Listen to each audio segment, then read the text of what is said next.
Hey guys, Dave from Nerdarchy. For nerds, by nerds, hang out with these nerds. Nathan Nerdarch. Nerdarchy is Ted. Today, Nerdarchy is going to tell you the best and the worst cantrips in 5th edition Dungeons & Dragons.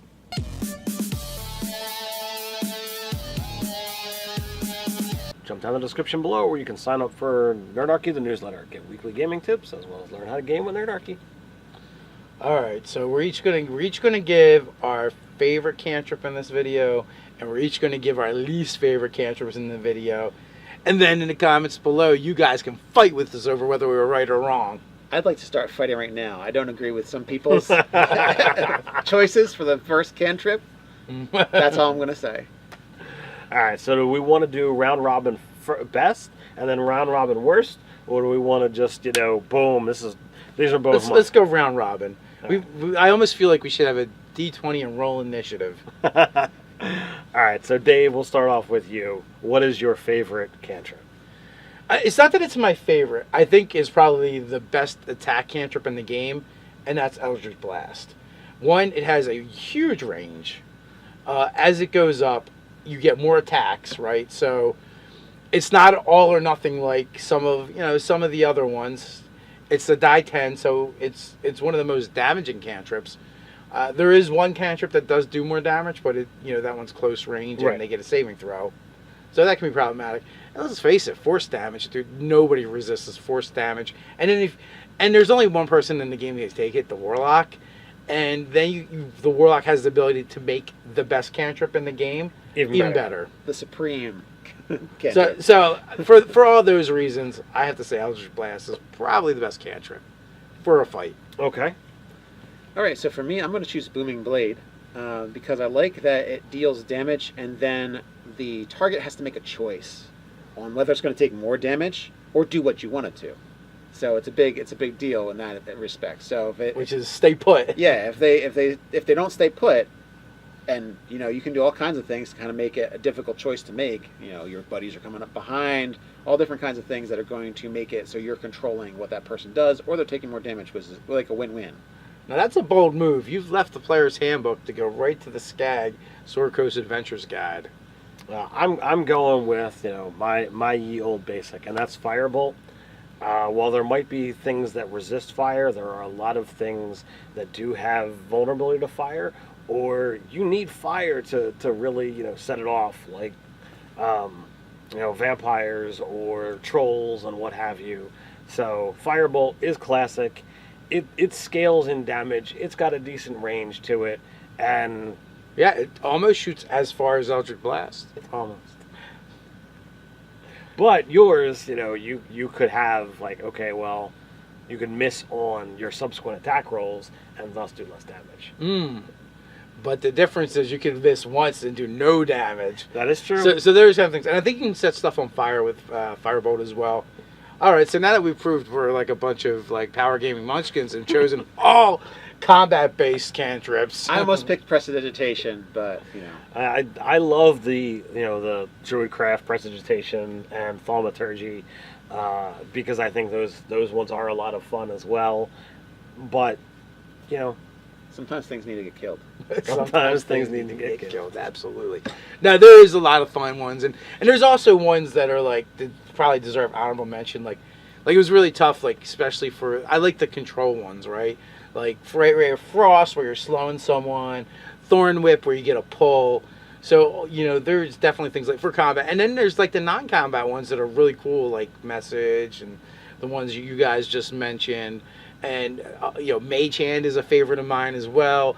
Light, if you can't, if you don't have dark vision, even if you do, it's useful. Spare the dying literally spares the dying. You stop people from dying. Yeah. So this one's kind of tough because I feel like one of the things 5th edition Dungeons & Dragons really got right was cantrips, except for some exceptions. Some exceptions. So you want to lead off? All right. So you went last, so you can go first. All right. So. To me, that there's the most useless cantrip is True Strike. This is one. It's okay, I'm literally taking my action this time to get advantage on my roll next round. Now, okay, there might be some small situations where that can come up that it might be useful, but most of the time I can make an attack now, and it might hit, and I can make an attack next round. That's still rolling 2 dice. Best situation, I hit both times. Why would I use my action now to make the attack next round better? I know why. Tell us why. Well, no, we're not. That's not part of this video. He said this is worse. So True He said Strike. his reasons for it. True Strike. That's my candidate for the worst cantrip in 5th edition. All right, the worst candidate for me for 5th edition isn't necessarily because it is the worst, but because it's spiteful, I feel. Friends, all right? So friends, you basically get to do advantage charisma checks against a person for one creature for up to a minute. They can't be hostile towards you. You have to do concentration. And after that minute, they know you did something to them. They know you worked your mojo, and they're going to be hostile towards you after that. The entire enchantment set of spells that they automatically know, like there's no saving throw to know. They automatically know that you used magic on them. You could kind of rename it punch in the face. Yeah, now It literally says if they're a hostile and prone to attack you, they probably will attack you after this ends. Yeah. Now, it is a cantrip, and it does a really cool effect for a cantrip, and in certain situations I can see it being used, but I can also see it going terribly wrong like 90% of the time. Yeah, it's almost as useless as True Strike. I would argue that there is, at least they're going to be hostile afterwards. Like, the outcome. Like, you're pretty much like, all right, I got to get some questions answered. I can use it, but then I'm going to, this relationship you can deal with the permanent. ramifications. Yeah, that's fine. Everyone's sitting down, and then you intimidate somebody. You friends them and intimidate them. There you go. Which is kind of funny anyway, because it's the friend spell. Yes. All right, so my worst is Blade Ward. Right? It takes an action to do it. It lasts 1 round. It gives you resistance. Okay, that's okay. So resistance to slashing, piercing, and bludgeoning damage for 1 round. From, let me guess, non-magical. No. It doesn't specify. What? But unless you have something that lets you cast this cantrip and then make an attack as a bonus action, like War Magic, you can kind of use it. But I still feel like you're by the time you're getting War Magic, you're 7th level, so you're trading off an attack to do that. Yes, or you're trading off attack. You could have been done something offensive, something different, or maybe you're going to go in and parlay and you cast that first just in case. But like if they wait till round 2 to attack you, it doesn't do anything. Most of the time, you would have been better off just smacking them in the face than getting resistance against that one attack. Now, if it was a reaction or a bonus action to cast it or something, it might be worth it. But for the most of the time, it's just not going to be a great benefit. Maybe if something was like hurling ranged weapons, and it's you're stuck in a trench or something. Maybe you're like, oh well, I want to move and I can't dash out of this, so I'll try and take less damage. But yeah, it's highly situational to be okay. Right, to put it on, to put it even on your list. Yeah. But like that is the only use I can think of is you're a melee character, and you need to get in melee, and maybe you cast Blade Ward, so that you can have resistance for that round. But other than that, I can't think of any good use for it. I've never taken that spell. Probably will never take that spell. I have seen it used by players in some of my games, and I kind of cringe when they do. I'm like, why are you doing that? It's so stupid. But no, it's your character. Play however you will. So if you're a, let's say, an Eldritch Knight, and you are far enough away from your adversary, you move up, you're within range of its attack, and you're out of range to just, I'll just do a double move to get there. Yeah. Maybe. Maybe. And that's the other thing. Even like you could justify, well, you're an Eldritch Knight, you use War Magic, so you're gonna do that's your bonus action, you're gonna attack, or that's your action, and as a bonus action you're gonna attack. I actually find Eldritch Knight's War Magic isn't really that good until you can actually cast full spells, and even then it's kind of limited on how good it is. But because generally a fighter making 4 attacks is better than an attack and a cantrip.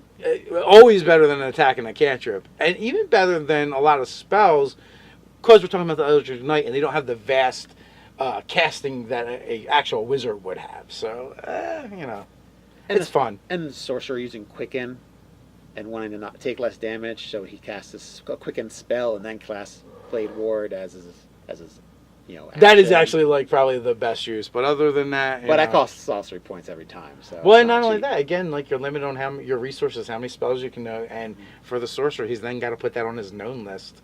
Thankfully, he gets more cantrips than anybody else, but still. Yeah, like, so that can be your throwaway cantrip. You're Well, like, oh, I it's a don't- dragon. Cast a spell and take a little less damage. Hopefully, yeah. And then he breathes on you anyway, and it doesn't do anything. Next round, you're back where you were with minus hit points. So I don't know, guys. How would you handle it? What do you think? What are your choices for best and worst cantrips? We got a place for that, and that's in the comments below. While you're there, like, share, and subscribe. You can check the articles out over at nerdarchy.com. Or you can support us by becoming a patron on Patreon. So until next time, Stay nerdy.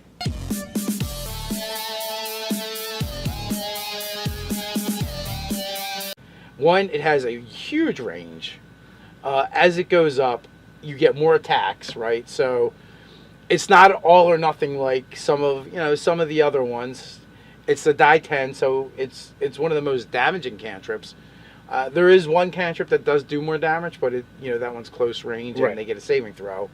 So that can be problematic. And let's face it. Hey guys, Dave from Nerdarchy. For nerds, by nerds, hang out with these nerds. Nathan Nerdarch. Nerdarchy is Ted. Today, Nerdarchy's going to tell you the best and the worst cantrips in 5th edition Dungeons & Dragons.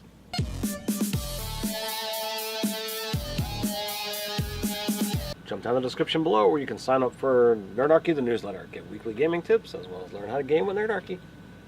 Force damage, dude. Nobody resists force damage. And then there's only one person in the game that can take it, the Warlock.